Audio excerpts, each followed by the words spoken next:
ત્યારે મારો ખાસ આગ્રહ કચ્છ, મોરબી, જામનગર, દ્વારકા, રાજકોટ, સુરેન્દ્રનગર, વાવ-થરાદ, બનાસકાંઠા, આગળ અમદાવાદ, ભરૂચ, સુરત, નવસારી, આણંદ, ખેડા, આ જે જિલ્લાઓ ખૂબ પ્રભાવિત આવનારા વર્ષોમાં વીજ લાઈનોના કારણે થવાના છે, એ જિલ્લાના ખેડૂતોને વિનંતી છે કે ભલે કદાચ નવસારીથી એક દિવસ ધ્રોલ આવવું પડે, વાવ-થરાદ કે બનાસકાંઠાથી એક દિવસ ધ્રોલ આવવું પડે, કચ્છથી 2 દિવસ માટે ધ્રોલ આવવું પડે, તો તમે 2 દિવસનો સમય કાઢો. આ આવનારા દિવસો માટે ખૂબ ઉપયોગી છે. ઘણા લોકો મને એમ કહે છે કે પાલભાઈ કોંગ્રેસમાં છે અને રાજકારણ કરે છે,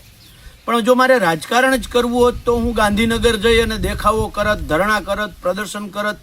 અને આખી અમારી ગુજરાત કિસાન કોંગ્રેસની ટીમ આ બધું કરી શકી હોત. પણ ત્યારે એ કરવાના બદલે ખેડૂતો કાયદાથી માહિતગાર થાય, ખેડૂત પોતે લડતો થાય, ખેડૂત પોતે એના હાથમાં કાયદારૂપી હથિયાર આવે અને બીજા કોઈ ઉપર આધારિત ન રહીએ, ખેડૂતને કોઈ મૂર્ખ ન બનાવી જાય.